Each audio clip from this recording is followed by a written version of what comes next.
नमस्कार। आज की सत्संग वीडियो का विषय है, एक प्रश्न पूछा गया है एक मित्र द्वारा कि मैं प्रार्थना में बैठता हूँ तो बस चुप रह जाता हूँ। परमात्मा से क्या कहूँ, क्या न कहूँ, कुछ भी सूझता नहीं है। फिर सोचता हूँ कि ये कैसी प्रार्थना। कृपया आप ही बताएं कि प्रार्थना में बैठता हूँ तो मेरे शब्द खो जाते हैं, प्रार्थना की कैसे जाए।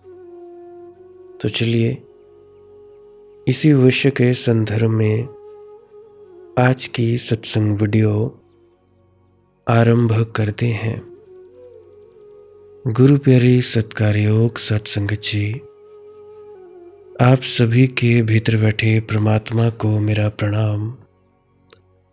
आप सभी के चरणों में मेरा प्रणाम स्वीकार करें।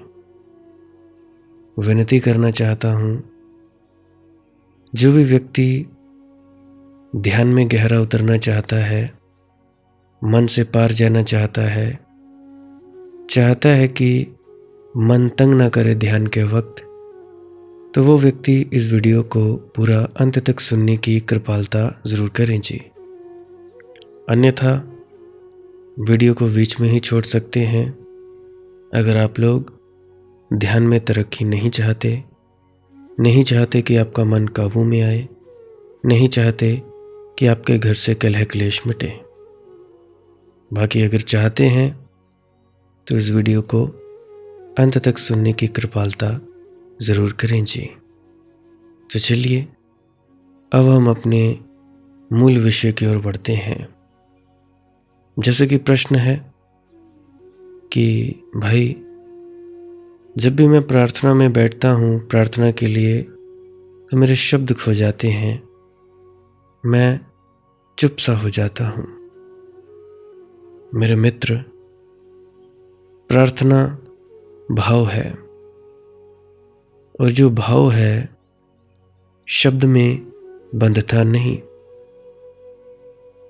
इसीलिए प्रार्थना जितनी गहरी होगी उतनी निशब्द होगी।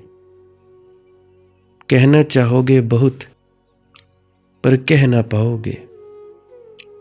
हम सभी प्रार्थनाएं करते हैं, अरदासें करते हैं, तो उनका पूरा न होने का बस यही कारण है कि हम शब्दों में बांधने की कोशिश करते हैं। जैसे ही शब्दों में बांधते हैं तो भाव मिट जाता है। तो प्रार्थना जितनी गहरी होगी उतनी निःशब्द होगी। कहना चाहोगे बहुत पर कह ना पाओगे। प्रार्थना ऐसी विवशता है, ऐसी असहाय अवस्था है। शब्द भी नहीं बनते, आंसू झर सकते हैं। आंसू शायद कह पाएं लेकिन नहीं कह पाएंगे कुछ। पर शब्दों पर हमारा बड़ा भरोसा है, उन्हीं के सहारे हम जीते हैं। हमारा सारा जीवन भाषा है। तो स्वभावतः प्रश्न उठता है कि परमात्मा के सामने भी कुछ कहें, जैसे कि परमात्मा से भी कुछ कहने की जरूरत है। हाँ, किसी और से बोलोगे तो बिना बोले न कह पाओगे। किसी और से संबंधित होना हो तो संवाद चाहिए। परमात्मा से संबंधित होना हो तो शून्य चाहिए, संवाद नहीं। वहां मौन की भाषा है। जो कहने चलेगा चूक जाएगा, जो न कह पाएगा वही कह पाएगा। इसे खूब गहराई से हृदय में बैठ जाने दो, नहीं तो बस तोतों के रटे हुए शब्द दोहराओगे। कोई गायत्री मंत्र पढ़ेगा, कोई नमोकार पढ़ेगा, कोई 5 नाम का जप करेगा, कोई दुर्गा सप्तती का पाठ करेगा, कोई कुछ कहेगा तो कोई कुछ कहेगा। होंठ तो दोहराते रहेंगे मंत्रों को, और भीतर भीतर कुछ भी ना होगा, क्योंकि भीतर कुछ होता तो होंठ चुप हो जाते। भीतर कुछ होता तो कहाँ गायत्री, कहाँ नमोकार, कहाँ कुरान, कहाँ ये जाप, चाहे कितने भी शब्दों का हो, कब के खो गए होते। भीतर शून्य होता, शब्दों को पी जाता। भीतर शून्य होता, शब्द शून्य में लीन हो जाते। जब तक गायत्री न भूले, गायत्री पूरी न होगी। जब तक नमोकार याद रहा, तब तक नमोकार याद ही नहीं। जब तक ये 5 नाम का जाप रहा, तब तक तुम सच में उस भाव में नहीं उतर पाओगे जो सच में जो मंजिल है। जब तक कुरान की आयत तुम दोहराते रहे, तब तक जानना अभी कुरान के जगत में तुम्हारा संबंध नहीं हुआ। वह तो उतरता है शून्य में, वह तो बोलता है मौन में। परमात्मा से तो केवल एक ही नाता बन सकता है हमारा, एक ही सेतु, वह है चुप्पी का। परमात्मा और कोई भाषा जानता नहीं। जमीन पर तो हजारों भाषाएं बोली जाती हैं, फिर एक ही जमीन नहीं है। वैज्ञानिक कहते हैं कम से कम 5000 जमीनों पर जीवन होना चाहिए। होना ही चाहिए 5000 पर, तो इससे ज्यादा पर हो सकता है, कम पर नहीं। फिर उन जमीनों पर और हजारों हजारों भाषाएं होंगी। इन सारी भाषाओं को परमात्मा जानेगा भी तो कैसे जानेगा? एक भी भाषा तो विक्षिप्त करने को काफी होती है। इतनी भाषाएं, एक अकेला परमात्मा, बहुत बोझिल हो जाएंगी। तो भाषा सामाजिक घटना है, भाषा नैसर्गिक घटना नहीं है, भाषा प्राकृतिक घटना नहीं है, मनुष्य की इजाद है। बड़ी इजाद है, महत्वपूर्ण इजाद है, पर प्रार्थना के जगत में उसका कोई उपयोग नहीं है। जैसे नाव को पानी में चलाओ तो ठीक, जमीन पर घसीटो तो पागल हो। नाव पानी में ठीक है, जमीन पर खींचोगे तो व्यर्थ बोझ ढोओगे।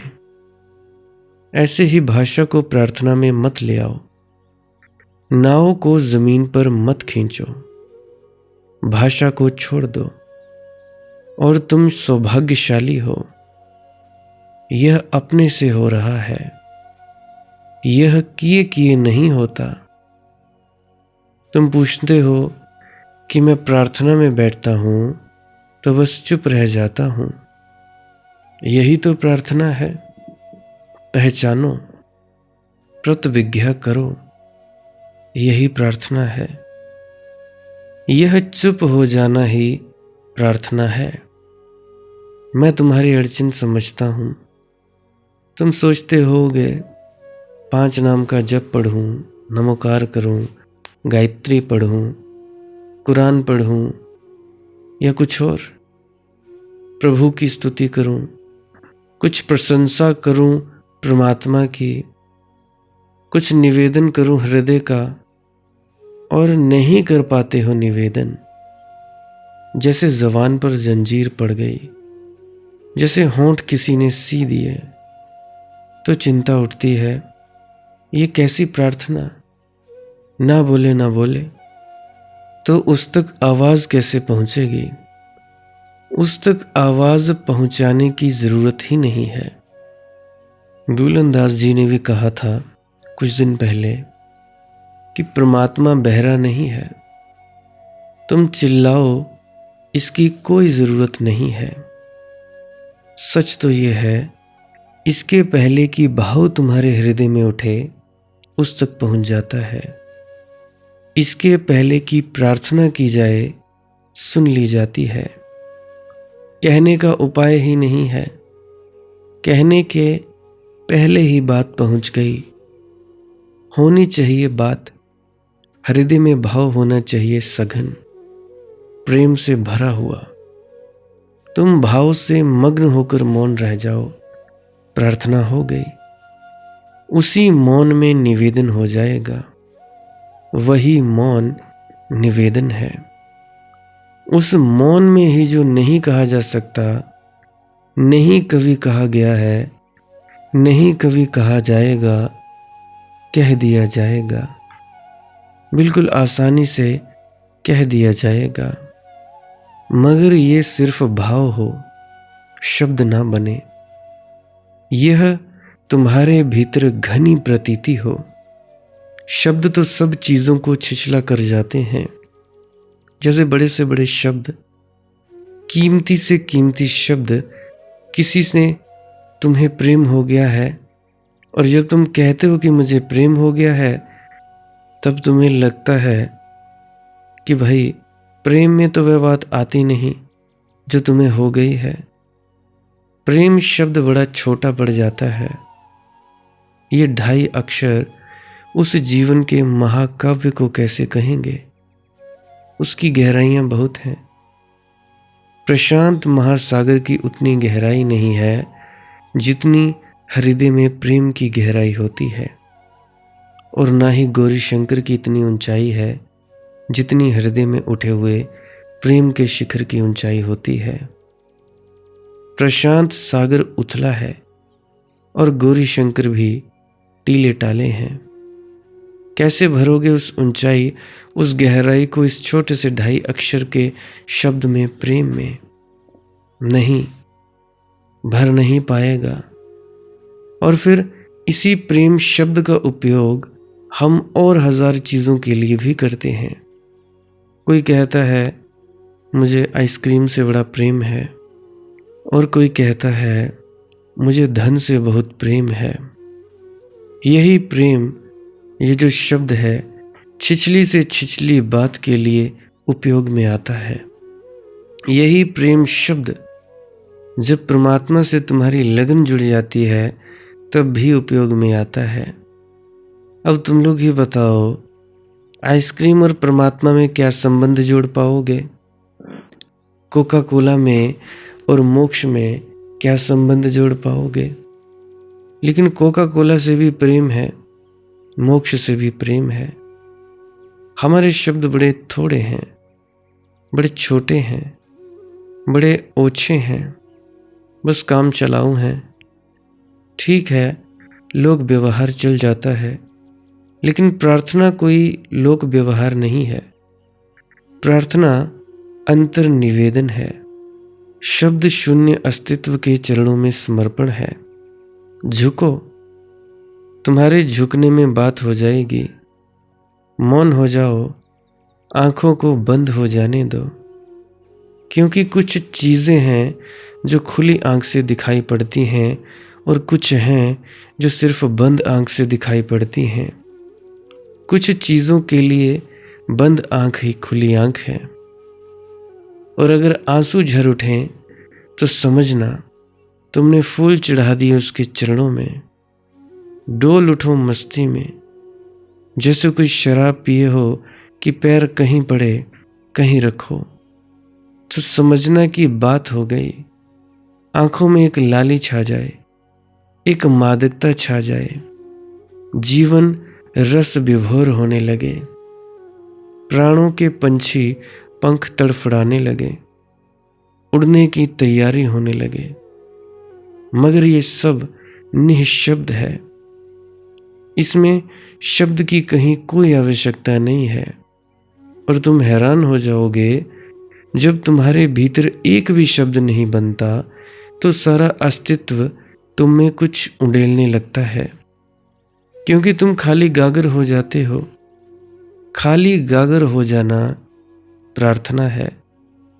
और तब सागर उतर आते हैं, फिर गागर में भी सागर समा जाते हैं, फिर बूंद में भी समुद्र उतराते हैं। बाबा कबीर ने कहा है, हेरत हेरत हे सखी रहया कबीर रिहाई, बूंद समानी समुंद में सोकत हेरी जाई। लेकिन दूसरे दिन सुधार कर दिया। दूसरे दिन थोड़ी सी बात बदल दी और क्या गजब की बात कर दी। जरा सी बदलाहट और चमत्कार हो गया। दूसरे दिन लिखा कि नहीं नहीं, ऐसा ठीक नहीं है। हेरत हेरत हे सखी रहया कबीर हिराई, समुद्र समानी बूंद में सोकत हेरी जाई। पहले दिन कहा था बूंद समुद्र में समा गई, अब उसे कैसे वापस लाएं। दूसरे दिन कहा कि नहीं नहीं, समुद्र ही बूंद में समा गया है, अब उसे कैसे वापस लाएं। प्रार्थना में तुम्हारी छोटी सी प्राणों की बूंद में परमात्मा का सागर समा जाता है। प्रार्थना में तुम परमात्मा तक नहीं जाते, परमात्मा तुम तक आता है। तुम तो बस शून्य होते हो, मौन होते हो, तुम तो नहीं होते हो। यही शून्य और मौन होने का अर्थ है, तुम नहीं होते हो।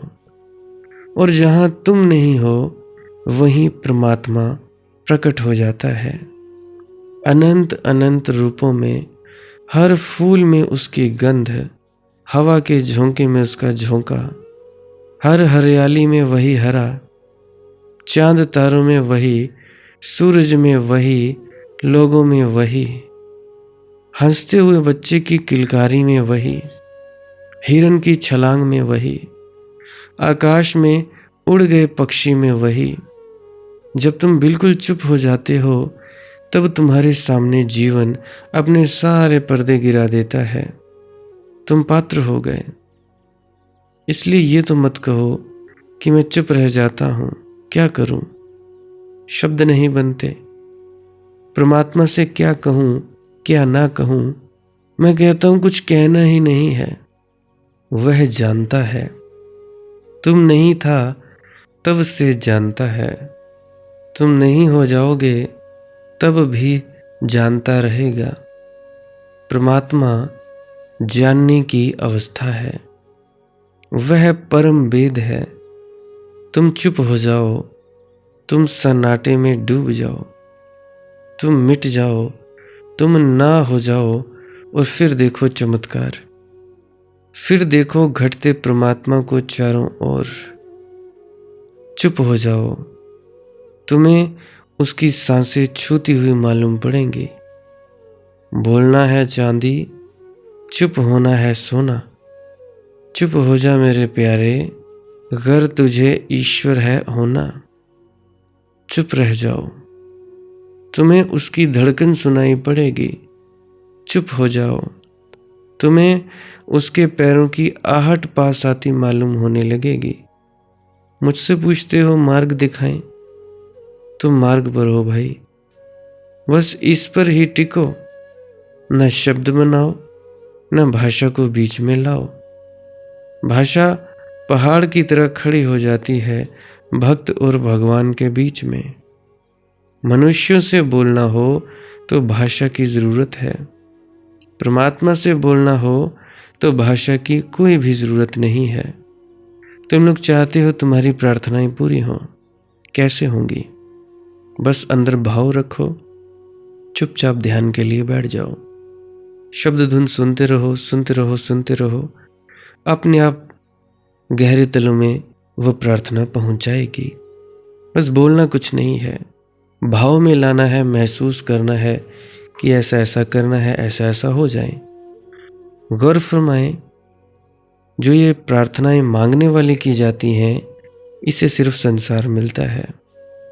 अगर परमात्मा प्राप्ति होगी तो वो सिर्फ इससे होगी कि बस चुप होकर, मौन होकर इस अनहद नाद को सुनते रहो।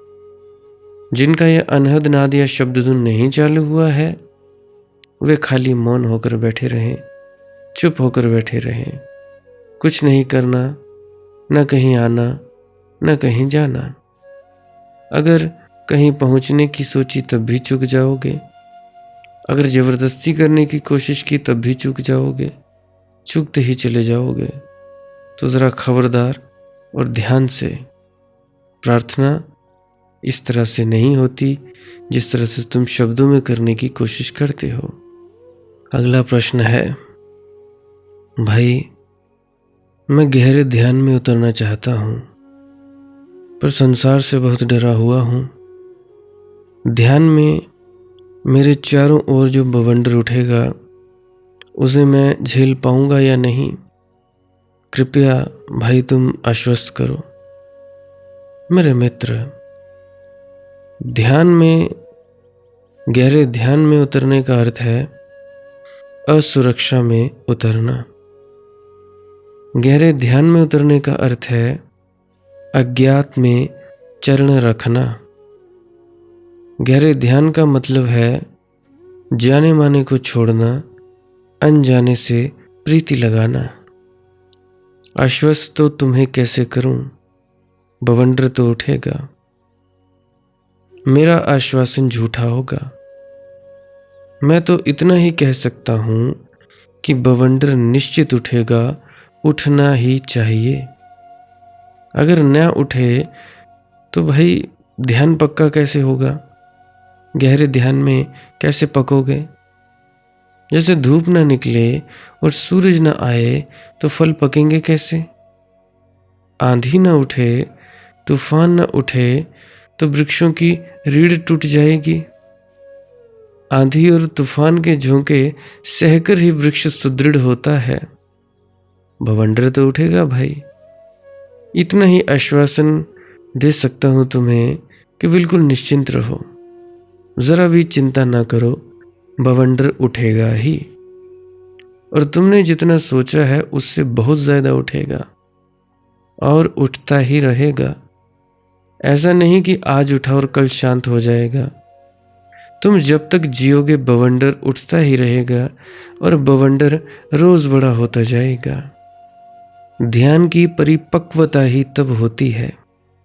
चुनौतियों में ही आत्मा का जन्म होता है। जितनी बड़ी चुनौतियां हों उतनी बड़ी आत्मा का जन्म होता है।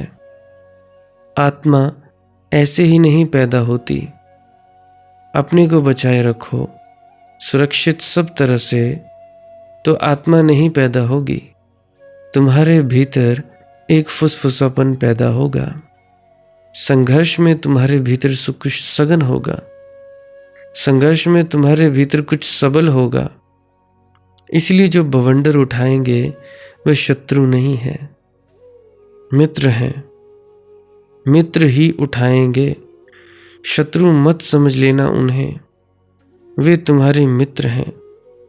गालियां पड़ेंगी, पत्थर भी पड़ सकते हैं, लेकिन सौभाग्य मानना उस सब को, वरदान मानना, परमात्मा का प्रसाद मानना। ऐसे ही कोई व्यक्ति आत्मवान होता है। लोगों की बड़ी अनुकंपा है।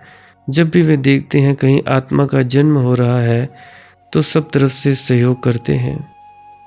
फिर जैसा वे सहयोग करते हैं वैसा करते हैं, जैसा जानते हैं वैसा करते हैं, मगर तुम्हारे अहित में नहीं है। तुम पूछते हो, ध्यान में तो डूबना चाहता हूं पर संसार से बहुत डरता हूं। अगर ध्यान ऐसा हो कि जिसमें जरा भी भय ना मालूम पड़े तो उसे करने का प्रयोजन क्या है? उसमें डूबने का प्रयोजन क्या है? वह एक नई सुरक्षा होगी, एक नया बैंक बैलेंस होगा। नहीं, अड़चने आएंगी ही आएंगी, बहुत आएंगी। कल्पनातीत अड़चने आएंगी। जिन दिशाओं से तुमने कभी सोचा न था कि अड़चने आ सकती हैं, उन दिशाओं से आएंगी। जिन्हें तुमने अपना माना है उनसे आएंगी। और ध्यान रखना, नाराज ना होना, रुष्ट ना होना, बेचैन ना होना, अशांत ना होना, क्रुद्ध ना होना, क्योंकि अंत में तुम पाओगे कि उन्हीं सब चुनौतियों ने तुम्हें जीवन दिया, जीवन को निखार दिया, धार दी, तुम्हारी प्रतिभा को चमकाया। जो धार नहीं रुकती है चट्टानों से भी, सागर केवल उसका अभिनंदन करता है। कागज की बनी नाव केवल 2 क्षण पानी पर चलती है। जो बिना तेल जलती बाती वह 2 क्षण, केवल 2 क्षण ही जलती है। कीमत चुकानी होती है भैया, और जितने बड़े सत्य को खोजने चलोगे उतनी अधिक कीमत चुकानी पड़ेगी। सत्य मुफ्त नहीं मिलता। परम सत्य को पाने के लिए तो सब कुछ दांव पर लगा देना होता है। और ध्यान में डूबने का मतलब परम सत्य को पाने का प्रयास, अभिप्सा है, आकांक्षा है अनंत को अपने आंगन में बुला लेने की।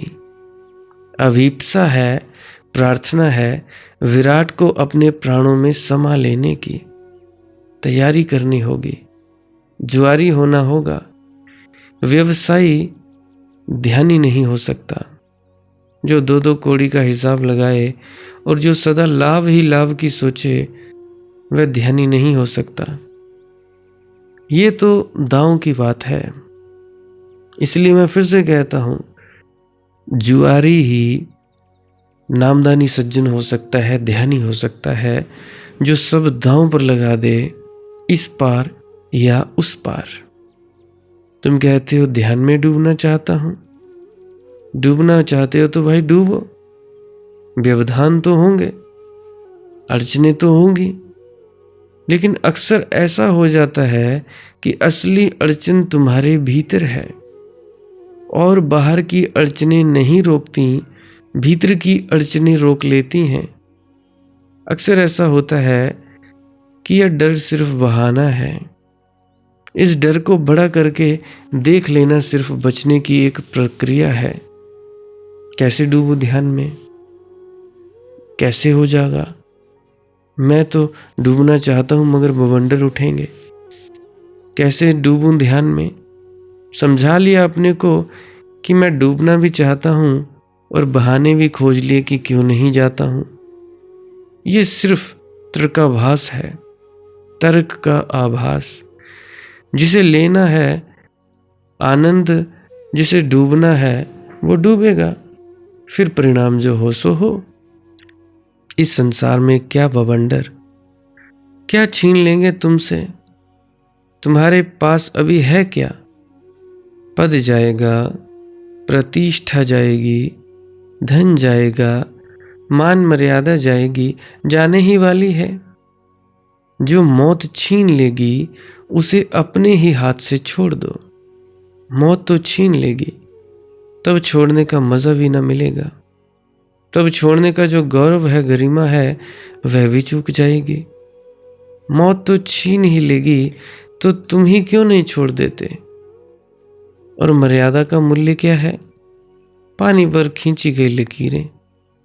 और सम्मान और सत्कार, किससे ले रहे हो सम्मान और सत्कार? जो खुद अंधे हैं, जो खुद मूर्छित हैं, गधे हैं, उनके सम्मान और सत्कार का क्या मूल्य? पागलों ने पहनाई है। बुद्धिमान कोई संत पुरुष प्रेम से तुम्हारी ओर देख भर दे एक बार, उतना काफी है। सारे संसार के द्वारा फूल मालाएं चढ़ाई जाएं तो भी व्यर्थ हैं। जिन्हें खुद अपना पता नहीं, वे तुम्हारा क्या सम्मान करेंगे? वे सम्मान कर रहे हैं किसी पारंपरिक लेन देन के हिसाब से। सम्मान के द्वारा वे तुम्हारे पैरों में बेड़ियां डाल रहे हैं, हाथों में जंजीरें डाल रहे हैं। सम्मान के द्वारा तुम्हें बांध रहे हैं। और ध्यान समाधि स्वतंत्रता है। स्वतंत्रता है इस बात की कि मैं अपने जीवन को अपने ढंग से जीऊंगा। मैं वैसा जीऊंगा जैसे मेरी अंतः प्रेरणा होगी। मैं दूसरों को मानकर न जीऊंगा। मैं दूसरों को अनुकरण करके न जीऊंगा। मेरा जीवन एक नाटक मात्र नहीं होगा। मेरा जीवन प्रामाणिक होगा, मेरा होगा, मेरी निजता से जन्मेगा, स्वतर सपूत होगा। और ध्यान का क्या अर्थ है? अपने ढंग से जीऊंगा ताकि परमात्मा के सामने जब जाऊं तो ये तक कहूं कि तुमने जो प्रेरणा मुझे दी थी उसके ही अनुसार जिया हूँ। झुका नहीं, समझौता नहीं किया। और जिस दिन तुम जानो उस दिन तुम हैरान होगे कि बवंडर, तूफान, विरोध सब तुम्हें सहारा दे रहे हैं। तो ध्यान में डूबने का अर्थ है एक ऐसी घोषणा कि मैं अपना गीत गाऊंगा, मैं उधार गीत ना गाऊंगा, कि मैं अपने जीवन जीऊंगा, कि मैं किसी का पीछा नहीं करूंगा, अनुकरण नहीं करूंगा। मैं चलूंगा पगडंडी पर, राजपथों पर नहीं। राजपथों पर भीड़ें चलती हैं, भीड़ें सदा भीड़ों की होती हैं। मैं अपना मार्ग बनाऊंगा, मैं परमात्मा को अपने ढंग से खोजूंगा, चाहे भटकूं, चाहे देर रात, कुछ भी देर लगे, मगर खुद अपनी पगडंडी बनाकर पहुंचूंगा। फिर मजा और है, जो परमात्मा की तरफ अपनी ही पगडंडी बनाकर पहुंचता है उसके आनंद की सीमा नहीं है। और भीड़ ना तो कभी पहुंचती ना कभी पहुंच सकती है। शेरों के लिए खुला है द्वार, भेड़ों के लिए नहीं। भेड़ चाल छोड़ो, क्या बवंडर, कौन बवंडर उठाएगा भाई? क्या छीन लेगा कोई तुमसे? क्या मिट जाएगा? हंसते हंसते दे देना। अगर ध्यान में डूबने की आकांक्षा उठी है तो किसी कीमत पर झुको मत। हाँ, आकांक्षा ही ना उठी हो तो किसी कीमत पर लेना मत। कोई ध्यान में डूबने की जरूरत नहीं है, कोई आनंद को लेने की जरूरत नहीं है। कोई लाख कहे, मैं लाख करूं, भूल कर मत करना, क्योंकि मेरे कहे लोग तो भीड़ हो गए। अपनी आकांक्षा से भीतर डूबोगे तो शेर की गर्जना तुम्हारे भीतर होगी। जरा सा फर्क है, इतना बारीक फर्क है कि दिखाई भी नहीं पड़ता। मेरे कहे से तुम ध्यान में डूबे तो व्यर्थ हो जाएगा। अपनी बूझ से, अपनी सूझ से डूबोगे, अपनी अंतः प्रज्ञा से ज्यादा क्रांति घटेगी। अप दीपो भावा, अपने दिए खुद बनो। दूसरों की उधार रोशनी में कितने तो चले, पहुंचे कहाँ? शास्त्रों की मानकर, संतों की मानकर कितने कितने जन्मों से तुम भटकते हो। उपलब्धि कहाँ है? क्या है? खाली के खाली। प्राण भरे नहीं, फूल खिले नहीं, फल लगे नहीं, पंख खुले नहीं, खाली ही नहीं हो, जेल खाने में भी पड़े हो। दूसरों की मानकर जिंदगी सिंकचों में बंद किए हो। मेरी मानकर ध्यान में डूबना। मैं लाख कहूँ मेरी मौज है, मैं कहूँगा। तुम्हारी मौज हो तब तुम ध्यान में डूबना।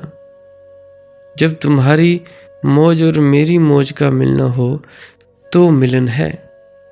जो धार नहीं रुकती है चट्टानों के भी, सागर केवल उसका अभिनंदन करता है। मैं भी तुम्हारा अभिनंदन करूं उसी क्षण जब तुम ऐसी धार बनो जो चट्टानों से न रुके। जो दीप नहीं बुझते हैं तूफानों में भी, उजियारा उनकी बाती बनकर जलता है।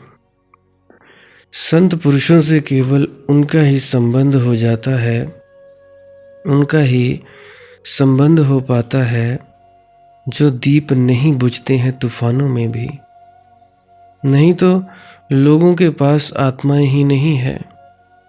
लोग नपुंसक हैं, उनके भीतर न गौरव है, न गरिमा है, न तेज है, न दीप्ति है, न बुद्धिमत्ता है।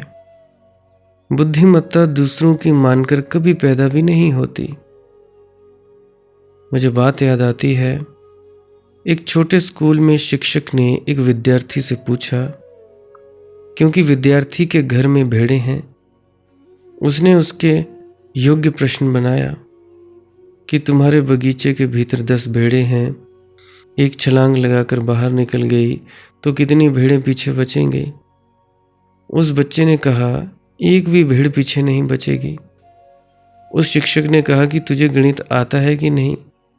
उसने कहा, गणित मुझे आता हो या ना आता हो, भेड़ों को मैं अच्छी तरह जानता हूँ। अगर एक भेड़ कूद गई तो सारी भेड़ें कूद जाएंगी, और भेड़ों को भी आपका गणित नहीं आता है, मेरी भेड़ों से पहचान है। लोग ऐसे ही चल रहे हैं, हिंदुओं की जमात, मुसलमानों की जमात, जैनों की जमात, राधा स्वामियों की जमात, निरंकारियों की जमात। तुम अपनी मर्जी से सम्मिलित हुए हो तो बात और, तुम जन्म के कारण सम्मिलित हो गए हो तो बात और।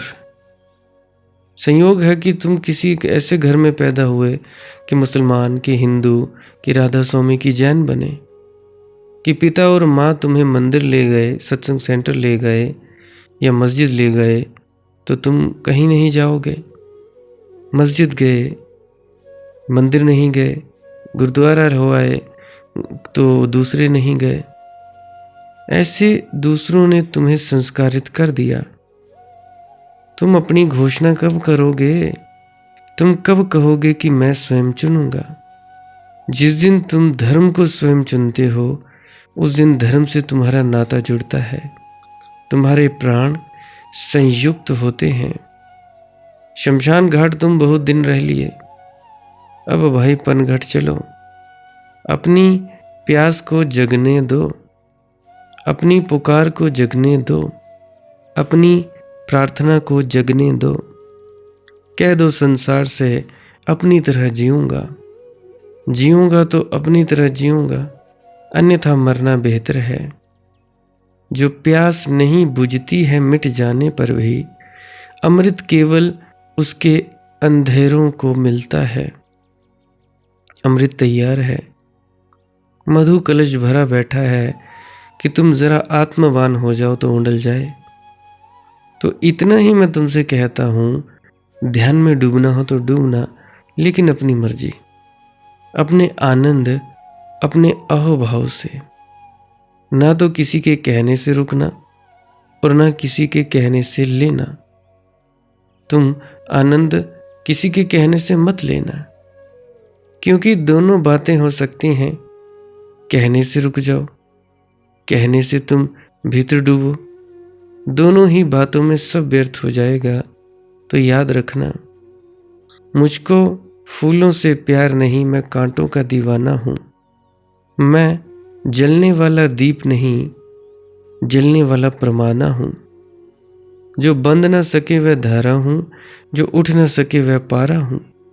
मिट जाऊं ऐसा बीज नहीं, मिट जाऊं ऐसा बीज नहीं, बिक जाऊं ऐसी चीज नहीं।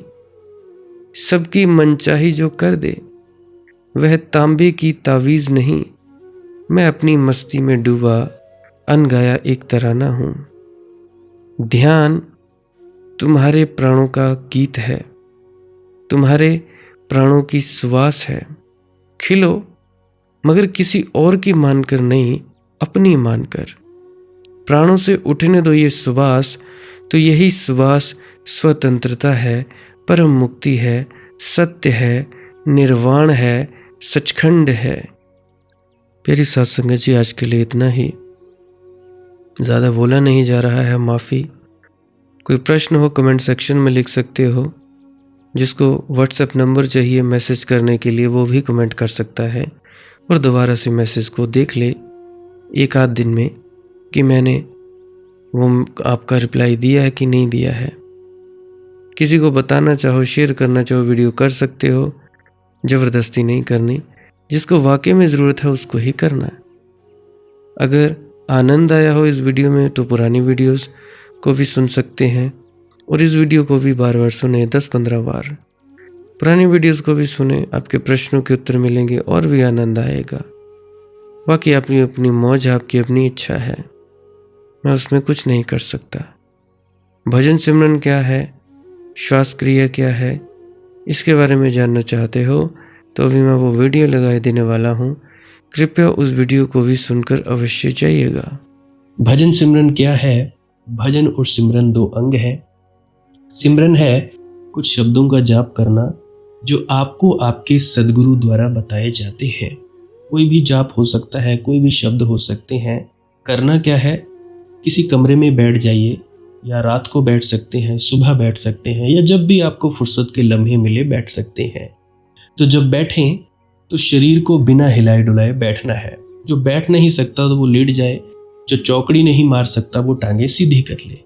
कोशिश ये रहनी चाहिए कि ज़्यादा से ज़्यादा वक्त शरीर को बिना हिलाए डुलाए बैठा जाए। उसके बाद अपने शब्दों का जाप शुरू कर दें। आंख बंद रखें, आंखों पर ज़्यादा जोर नहीं लगाना है, कोई कष्ट नहीं देना है, नहीं तो सर में दर्द होगा और फिर आप लोगों को परेशानी हो सकती है।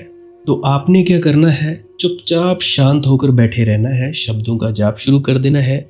जितनी देर भी आप करना चाहो, आधा घंटा, पौना घंटा, 10 मिनट, 15 मिनट, या जितनी भी आपको आपके सदगुरु द्वारा दिया गया निर्देश है, जितना निर्देश है उसका पालन कीजिए।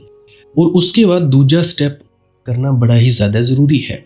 वो क्या है, वो उसी अवस्था में बैठे रहें या आसन भी बदल सकते हैं। ये जो शब्दों का जाप होता है ये एकाग्रता के लिए होता है, ताकि मन की एकाग्रता आ जाए। और जब मन की एकाग्रता आ जाए फिर दूसरा कदम क्या है, धुन सुनने के लिए बैठना।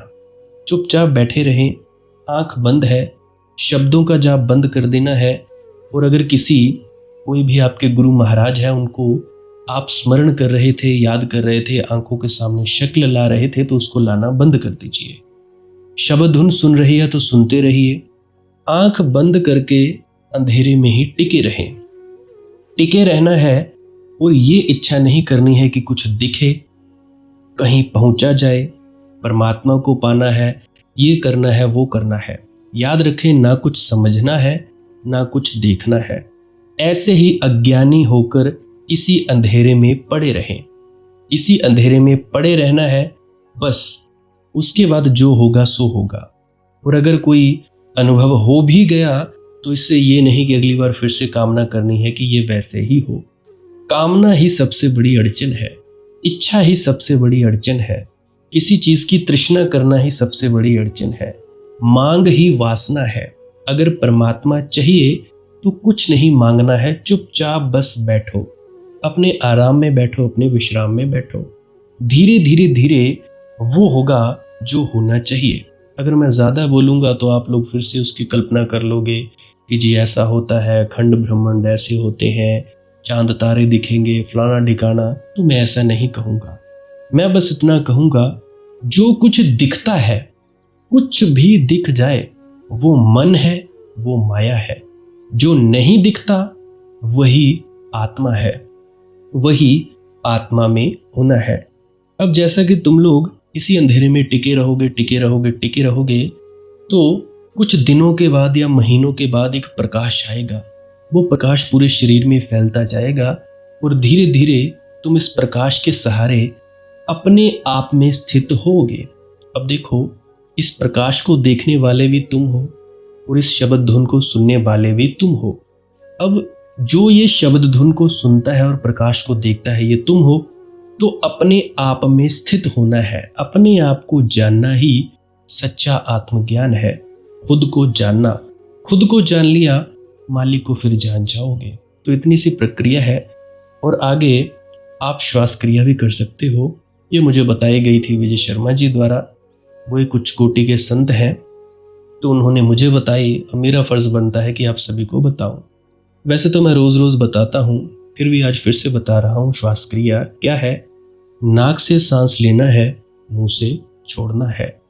लंबा सांस लेना है नाक से और मुंह से छोड़ देना है। 15 मिनट करें, 20 मिनट करें, आधा पौना घंटा, जितनी देर भी आप कर सकते हो करें। करने के बाद करना कुछ नहीं है, चुपचाप आंख बंद करके बैठ जाना है। लेट सकते हो तो लेट सकते हैं, वो आपकी अपनी इच्छा है। नींद आ जाए तो सो जाना है, शरीर को कष्ट नहीं देना है। अगर सर घूमे घूमने देना है, अगर आपका शरीर कांपे तो कांपने देना है। उसकी आपने दिक्कत, परेशानी और चिंता नहीं लेनी है, ये सब होता ही है। और मरने से डर लगे तब भी नहीं डरना है, ये होता ही है। क्या कहा मैंने, 15 से 20 मिनट कर सकते हैं, उसके बाद चुपचाप बैठें और अपने भीतर अपने आप उतर जाओगे। ठीक है जी। प्रेग्नेंट लेडीज़ बिल्कुल ना करें, जिनको दिल की बीमारी है या गोलियां वगैरह खाते हैं वो भी बिल्कुल ना करें, और बाकी सब कर सकते हैं। जिनको नींद नहीं आती वो अवश्य करें, और जिनको थोड़ा डिप्रेशन रहता है वो भी अवश्य करें, और जिनके बच्चे थोड़ी पढ़ाई में कमज़ोर हैं वो भी ज़रूर करें। बाकी आपकी मौज है, करना हो करिए, नहीं तो आपकी अपनी अपनी इच्छा है। और ध्यान दें, जब सिमरन करें तो उसके बाद सीधा भजन पे बैठें, और जब ये श्वास क्रिया करें तो उसके बाद सीधा भजन के लिए बैठें। अलग अलग प्रक्रियाएं हैं, एकाग्रता के लिए है श्वास क्रिया और एकाग्रता के लिए ही है भजन सिमरन। सिमरन भी एकाग्रता के लिए और श्वास क्रिया भी एकाग्रता के लिए। ठीक है, मिक्स नहीं करना है, अलग अलग करिए। अगर श्वास क्रिया करी तो उसके बाद सीधा धुन सुनने पर बैठें। अगर सिमरन के शब्दों का जाप किया उसके बाद फिर से धुन सुनने पर बैठें। बाकी आपकी अपनी मौज है, जो आपको रुचे वो कर सकते हो। अगर धुन सुनने लगे तो धुन सुनने पर ही डायरेक्ट बैठा जाए, परंतु श्वास क्रिया मत छोड़ना, क्योंकि श्वास क्रिया करने से शारीरिक, मानसिक और आध्यात्मिक लाभ मिलता है। बाकी आप कीजिए, आपकी मौज है। राधा स्वामी जी।